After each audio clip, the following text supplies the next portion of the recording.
Hello class 9. Let us move on with your history syllabus. The chapter which is remaining, that is chapter 6, which deals with the Second World War. Now we know that First World War had occurred in the year 1914 and it had lasted for 4 long years, ended in 1918. The peace treaties had been signed in the year 1919 and the League of Nations, according to Woodrow Wilson's 14 points, an international organization to prevent further war and ensure world peace, was formed. The League of Nations was formed in 1920. But after the formation of the League of Nations, it was thought by the world leaders that there would be no occurrence of further devastating war like the First World War. But within the 20 years of the First World War, the world had once again witnessed a much more devastating war than the First World War. So, what were the reasons behind the occurrence of the First World War? For the Second World War. Now, let us go through the reasons behind the Second World War. Now we have to know about the background, the situation of Europe, of the world politics, rather the politics of Europe after the First World War. Mostly after the end of the First World War, when the peace treaties were being signed, it was decided that the monarchical governments would be destroyed, would be dethroned, and republican governments would be set up. Likewise, in Germany, we have seen the Weimar Republic had emerged after the abduction of the German Emperor Kaiser William II. Now, in Italy also there was a democratic government after the First World War. Similarly, in other nations of Europe also, after the First World War, the democratic governments have been set up. But in course of time, it was seen that democracy or the democratic ideals were in crisis. Why? Because in democracy there is a scope for opposition.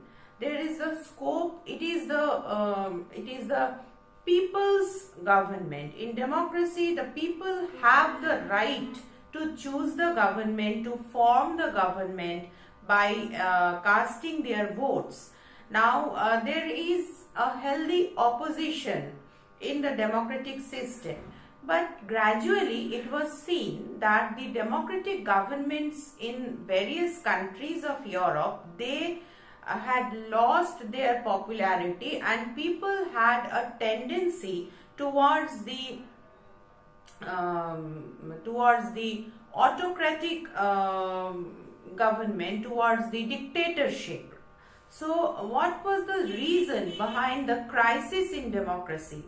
Now there were several reasons, because the world was witnessing a grave economic crisis after the First World War. There were racial conflicts amongst the different ancient cultures.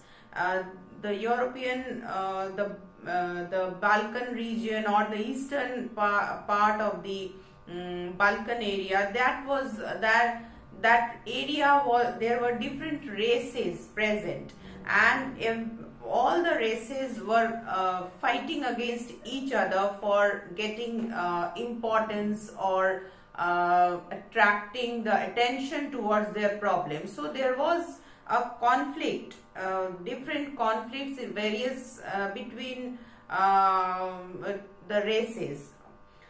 Then there was social inequality, because some of the people had a lot of money, they were rich. Some of the people were below poverty line. Some of the people were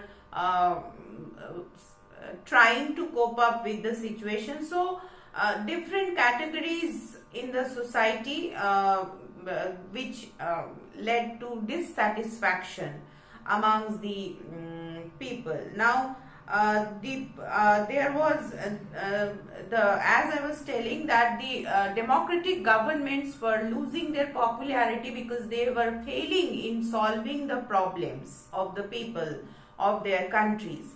So there was unstable political framework in these countries. There no stability, not a strong political government was set up in these countries. So this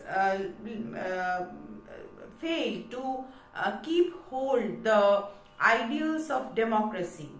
Then some of the countries, the democratic government, they became authoritative. That means in order to keep the government intact, the governments started to exert their executive powers on the people, which was not acceptable to the people, because they wanted to solve their problems. They wanted their problems to be solved by the government which was chosen by him, and the government was failing to do so. Rather, it was trying to suppress the demands of the people. So the people were unhappy with the functioning of the democratic governments. Then there was an absence of a strong political leader in these countries, a leader who could lead the government and bring a stability. There was absence of such kind of leaders, and taking the situation, taking advantage of the situation, the charismatic leaders like Hitler and Mussolini. Hitler could speak very well. Mussolini could give fiery speeches that gave false hopes to the youths as well as the capitalist class, because the capitalist class, they were afraid of the emergence of an establishment of the communist government in Soviet Russia. So the speeches of Hitler and Mussolini, they attracted the people and they became very popular. So the charisma, the attraction of these leaders also caused the failure or decline in the democratic ideals. Now, in this scenario, there was the rise of Nazism or Fascism, fascist ideology, the rise in the fascist ideology. We have already learned in chapter 5 regarding the Nazi and fascist ideology. We know that the word fascism had been derived from the Latin word fascio, which means bundle. In Roman language, it means bundle. It was an ancient Roman culture where the people used to keep a bundle of sticks with them in order to show their authority or control. And fascism, which was this ancient Roman culture or ideology of control, had been taken up by Italian leader Mussolini, who had formed the fascist party in the year 1922, and he had captured the power in Italy and had started to spread the ideals of fascism.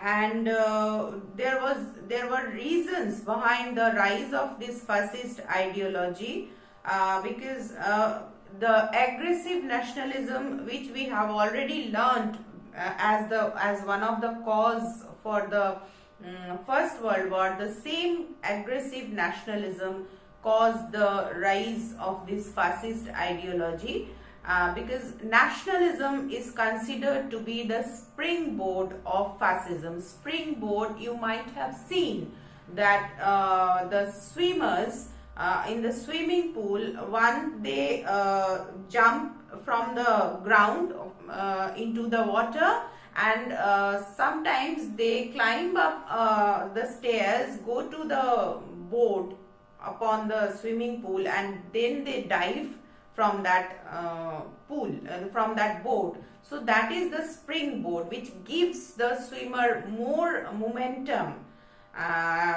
to fall into the water, deep water. So aggressive nationalism, or the feeling of nationalism or negative nationalism, was one of the cause for the rise of the fascist ideology. Then the humiliating and dictated peace treaties after the First World War, because the people who are, especially the people of Germany, right from the very beginning, they considered the Treaty of Versailles as the dictated peace, and they considered it as a humiliation to them. And attraction towards the fascist ideas also led to the immense popularity towards of Hitler and Mussolini, and became because the speeches of these two leaders gave false hopes to the people of their countries. And as I have told you that the capitalist people, they were afraid of the growing communist ideology amongst the mass. So they all supported the fascist ideas, which was anti-communist. So all these causes gave rise to the fascist idea, and in Italy and Germany, Fascism and Nazism, which was also